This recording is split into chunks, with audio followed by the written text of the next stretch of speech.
아브라함에게는 8명의 아들들이 있습니다. 우리가 보통 2명으로 알고 있거든요.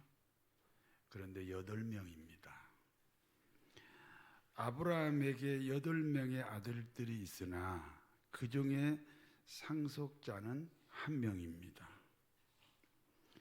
아브라함의 상속자 그 1명은 이삭입니다. 이삭이 상속자라는 것은 이삭이 아브라함의 장자권자다, 그런 뜻입니다. 장자권자 이삭에게 쌍둥이 아들이 있습니다. 큰아들은 에서입니다. 정상적인 질서는 큰아들 에서가 상속자이므로 장자권자가 되어야 합니다. 그런데 둘째 아들 야곱이 장자권자가 됐습니다. 그러니까 둘째 아들 야곱은 정상적인 방법으로 장자권자가 된 것이 아닙니다. 그러면 어떤 방법입니까? 첫 번째는 앞을 보지 못하는 아버지를 속였습니다.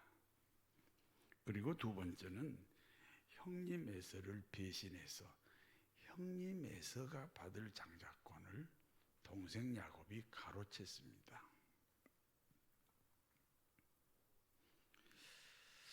이처럼 큰아들이 받아야 할 장자권을 둘째 아들이 받게 된 사건의 배경에는 어머니 리브가가 있습니다. 큰아들 에서는 당연히 분노합니다. 지금도 분노합니다. 그게 이제 팔레스타인이고 하마스예요. 당연히 분노합니다. 그러므로 에서는 야곱을 죽이겠다는 겁니다. 형이 동생을 죽이는 살인 사건은 일어나서는 안 됩니다.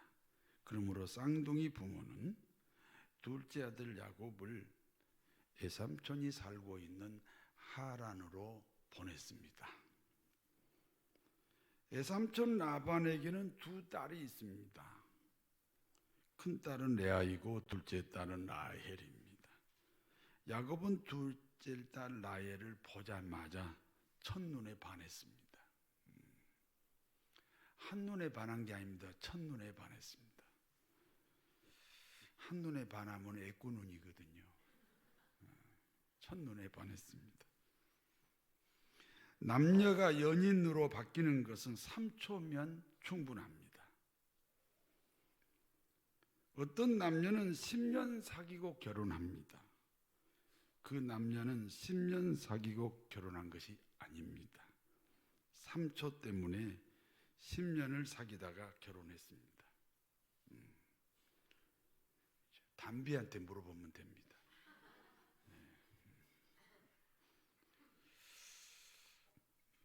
이와 같이 야곱은 라헬을 보는 순간 사랑에 빠졌습니다.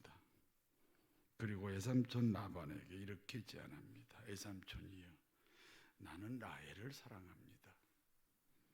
그러므로 라헬과 결혼하는 조건으로 7년 동안 무료로 머슴 살겠습니다. 외삼촌 라반 입장에서는 거절할 이유가 없습니다. 그래서 허락합니다. 야곱은 외삼촌 라반에게 7년 동안 무임금으로 머슴살이하는 세월입니다. 창세기 29장 30절 같이 읽습니다. 야곱이 라헬을 위하여 7년 동안 라반을 섬겼으나 라헬을 사랑하는 까닭에 7년을 하루같이 여겼더라. 7년을 하루같이. 라반의 둘째 딸 라헬과 결혼한다고 생각하니까 그 7년이, 그 긴 7년의 머슴살이가 마치 하루 같았다. 성도 여러분, 하나님을 사랑합니까?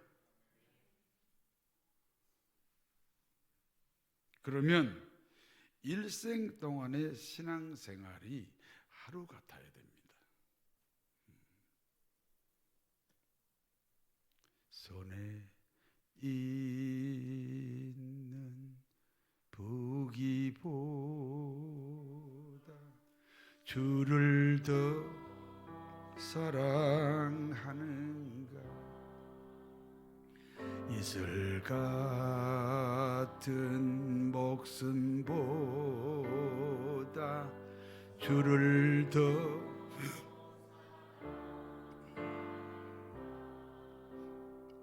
사랑에 빌어가면 주님 만날 수 없어. 헛된 영화 바라보면 사랑할 수도 없어. 잠시 머물 이 세상은 헛된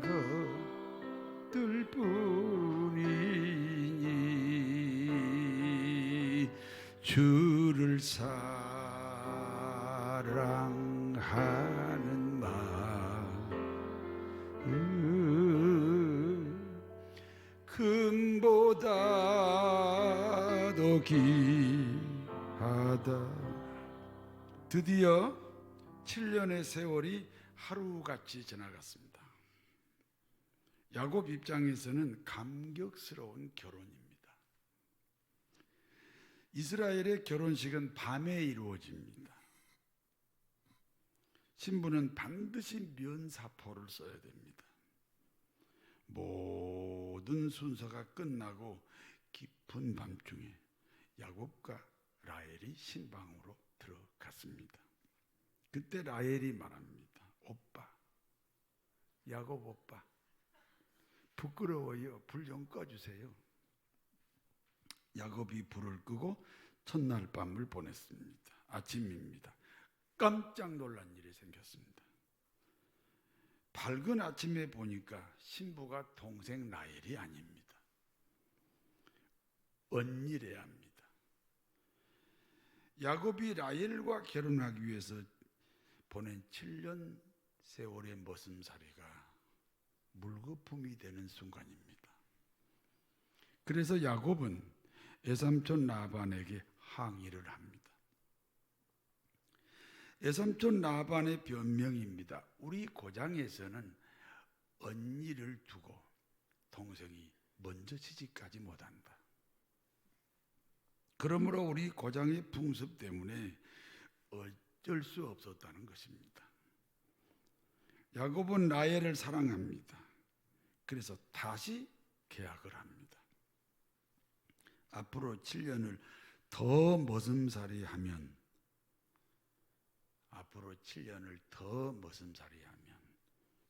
라헬을 아내로 삼을 수 있다는 것입니다. 그러므로 야곱은 다시 7년을 무료로 머슴살이 하기로 합니다. 그리고 7일 후에 라헬과도 결혼을 했습니다. 야곱의 아내는 언니 레아와 동생 라헬 외에도 2명이 더 있습니다. 레아의 몸종 실바와 라헬의 몸종 비라입니다. 그러므로 야곱은 4명의 아내를 통해서 12명의 아들을 낳았습니다. 그리고 12명의 아들들이 12지파가 되고 그 12지파를 통해서 이스라엘 민족이 만들어지게 됩니다. 외삼촌 라반은 조카 야곱을 14년 동안 무료로 머슴살이 시켰습니다. 그러므로 이제는 품삯을 정해야 됩니다. 더 이상 이용해 먹을 수가 없습니다. 그래서 품삯을 정해야 됩니다. 창세기 30장 32절 같이 읽습니다. 내가 외삼촌의 양떼에 두루 다니며 그 양 중에 아롱진 것과 점 있는 것과 검은 것을 가려내며 또 염소 중에서 점 있는 것과 아롱진 것을 가려내리니 이 같은 것이 내 품삯이 되리이다. 야곱은 외삼촌 라반의 양과 염소를 키우는 사람입니다. 앞으로 외삼촌 라반의 양과 염소들이 새끼를 낳게 되겠지요. 그러면 태어난 새끼 중에 검은 색깔의 새끼나 얼룩진 색깔의 새끼는 야곱의 품삯이 되게 해달라. 이렇게 자기 외삼촌에게 야곱이 요구하는 것입니다. 야곱이 이와 같이 요구하는 데는 이유가 있습니다. 외삼촌 라반은 라헬과 결혼시킨다고 약속했으나 레아와 결혼시켰잖아요. 그러므로 우리 외삼촌은 약속을 지키지 않는 사람이다. 야곱이 그렇게 생각한 겁니다. 우리 외삼촌은 약속을 절대로 안 지키는 사람이다. 그런데 양과 염소의 색깔은 지워지거나 변하지 않습니다. 그래서 검은 색깔이나 얼룩진 색깔의 새끼를 품삯으로 달라는 것입니다. 외삼촌 라반은 야곱의 요구를 거절할 이유가 없습니다. 결국 야곱의 품삯은 검거나 얼룩진 새끼들로 결정이 났습니다. 다음 날입니다. 라반은 검은 색깔이나 얼룩진 색깔의 양과 염소를 모두 자기 아들들의 목장으로 옮겨버렸습니다. 그리고 자기 아들들의 목장과 야곱의 목장 사이는 3일 길입니다. 3일 길이면 양과 염소가 오고 가는 길이 아닙니다. 절대로 섞이지 않게 하겠다. 그것이 라반의 속셈입니다. 그러므로 야곱은 하얀 색깔의 양과 염소만 키워야 됩니다. 하얀 색깔의 양과 염소만 키워야 됩니다. 하얀 색깔의 양과 염소가 새끼를 낳으면 무슨 색깔의 새끼가 태어납니까? 당연히 하얀 색깔입니다. 그렇게 되면 야곱의 품삯이 아닙니다. 외삼촌 라반의 재산입니다. 결국 외삼촌 라반은 야곱에게 품삯을 주지 않겠다는 속셈입니다. 딸을 이용해서 14년을 무임금으로 머슴살이 시켰습니다. 그리고 이번에는 또 다른 방법으로 임금을 착취하겠다는 것입니다. 외삼촌 라반은 어떤 사람입니까? 요즘으로 말하면 악덕기업주입니다. 이와 같은 환경에서도 야곱은 성실하게 살아갑니다. 이게 굉장히 중요한 기독교인의 기준입니다. 이와 같은 환경에서도 야곱은 성실하게 살아갑니다. 야곱은 자신이 키우는 양과 염소를 세밀하게 보살핍니다. 마치 한 마리를 키우듯이 수천 마리를 보살핍니다. 한 마리를 키우듯이. 이것이 목회자의 기본 자세예요. 한 사람을 돌보듯이 모든 교인을 돌봐야 되는 거예요.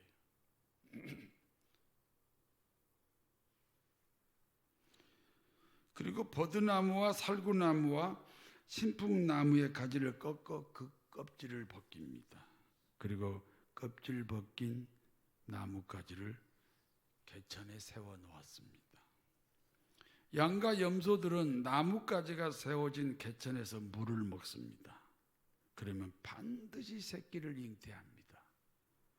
그리고 그 새끼들은 한결같이 검거나 얼룩진 색깔의 새끼가 태어납니다.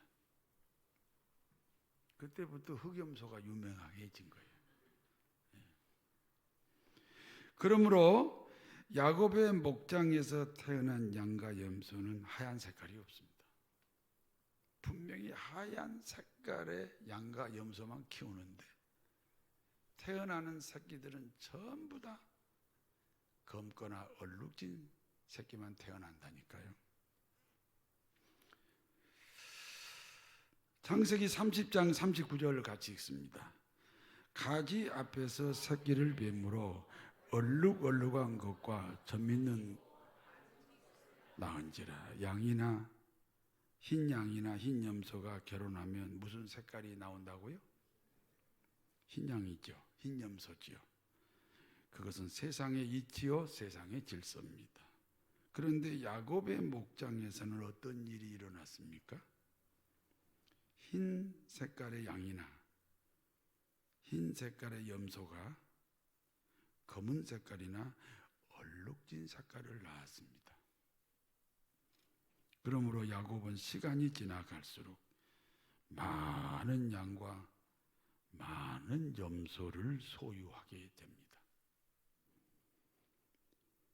결국 야곱은 6년 만에 큰 부자가 됐습니다.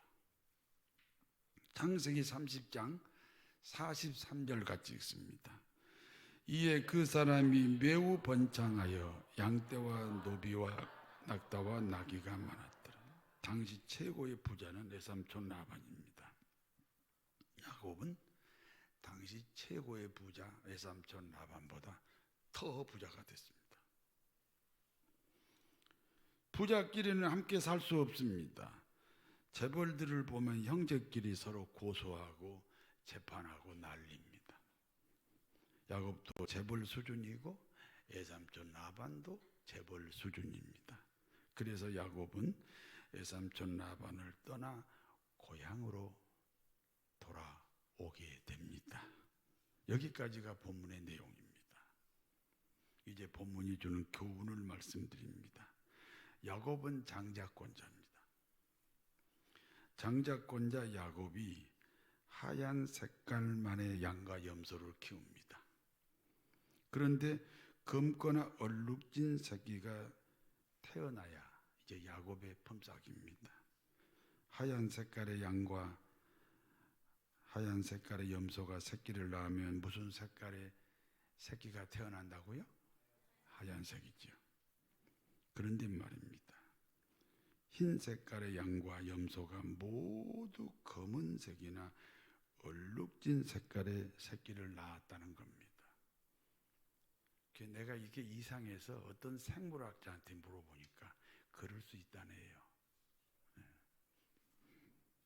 이유가 뭡니까? 야곱의 품삯이 되어야 하기 때문에 그렇습니다. 그러므로 세상 중심은 장자권자 야곱입니다. 세상 중심은 장자권자 야곱입니다.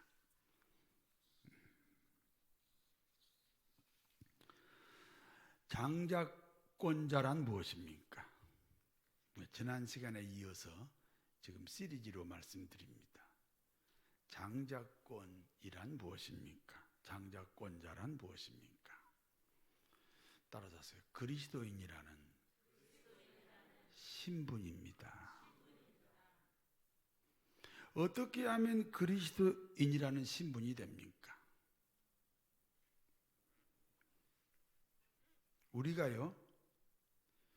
우리는 이제 하나님의 그 형상으로 만들어졌기 때문에 선을 추구하는 본성이 있어요. 예수를 믿거나 안 믿거나 선을 추구하는 본성을 채우는 수준으로 교회 생활하는 사람 많아요. 그건 구원 이전이거든요. 그건 장자권 이전이에요.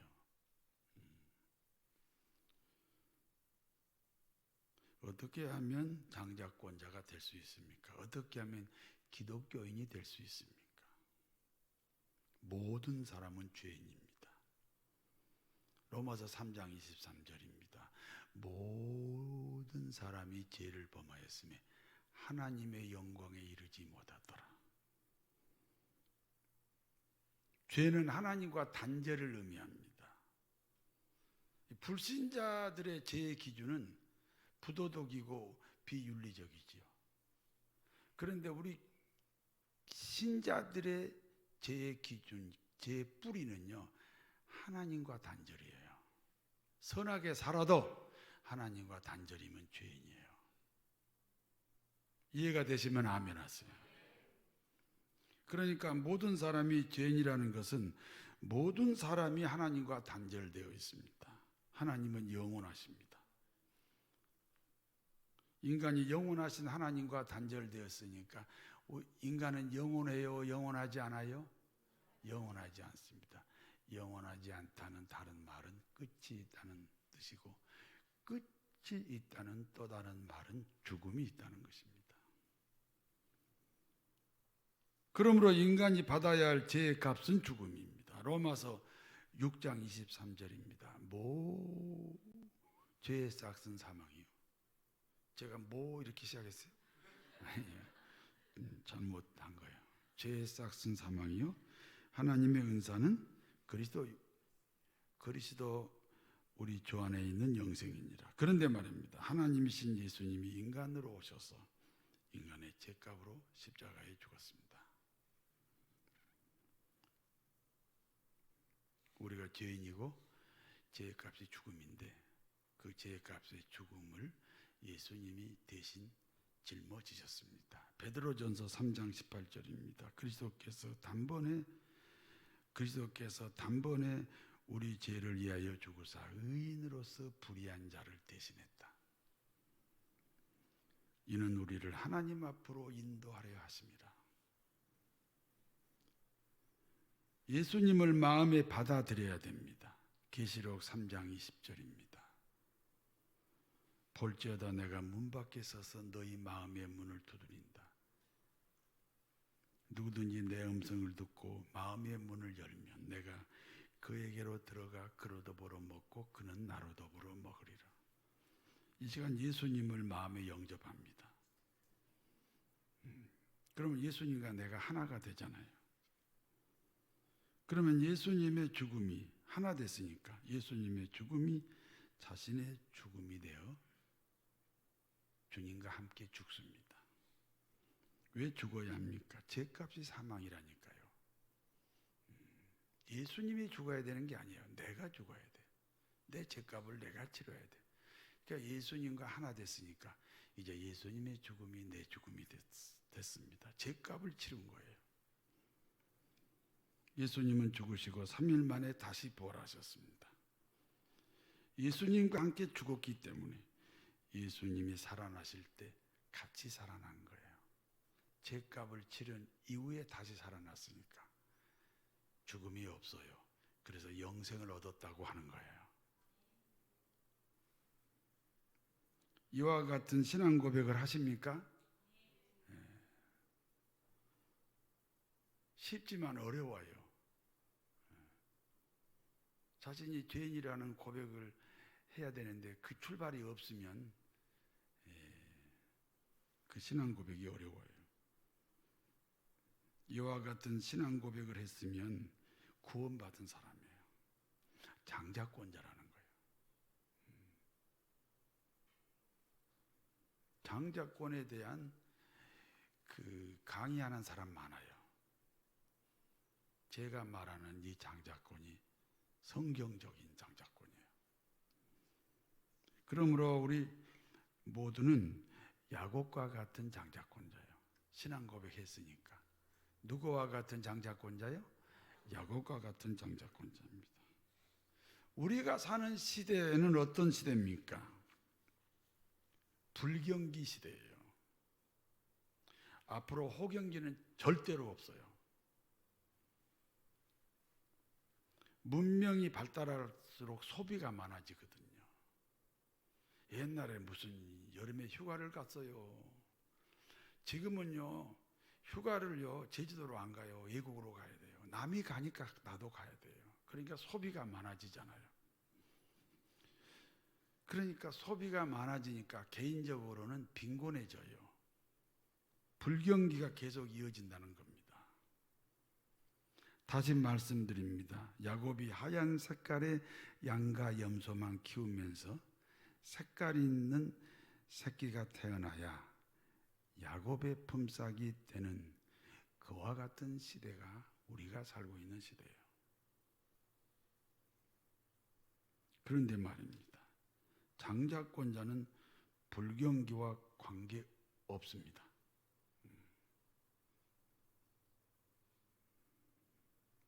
그 이유가 무엇입니까? 암행의사가 마패를 호주머니에 넣고 다니면 거지예요.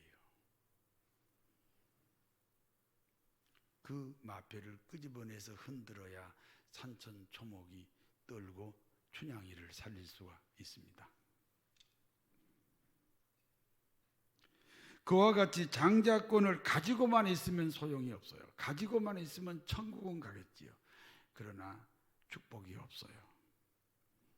흔들어야 됩니다. 야곱처럼 천륜을 넘어 인륜을 넘어서 그 장자권을 귀하게 여기는 것이 흔드는 거예요. 흔들어야 됩니다. 아니, 나 장자권자인데 왜 초자연적인 축복이 없어요? 그래, 당신이 야곱처럼 살고 있어요?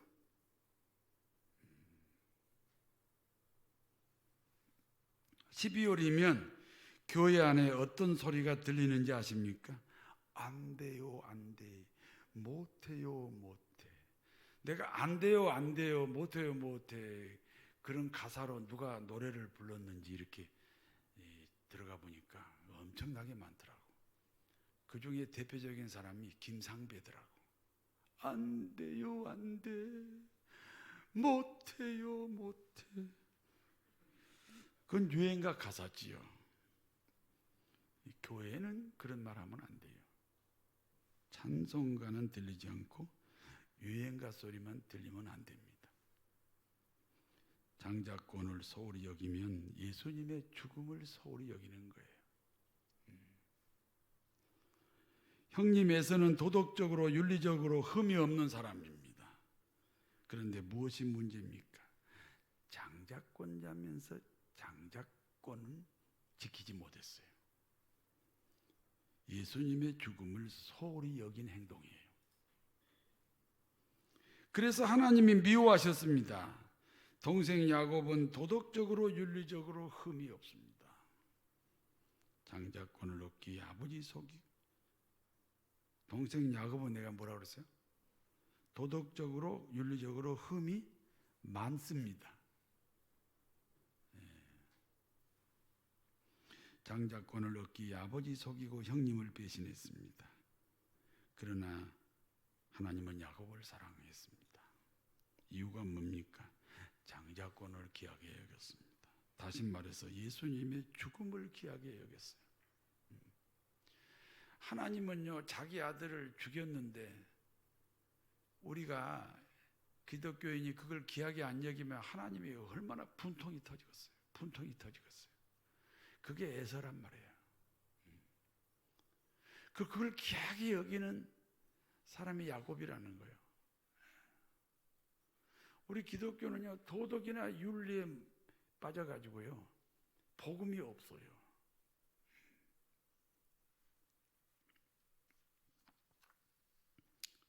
결론입니다.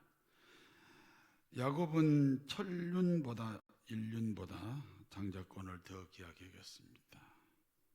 그렇습니다. 장자권은 천지를 창조하신 예수님의 목숨이 지불되고 얻은 선물입니다.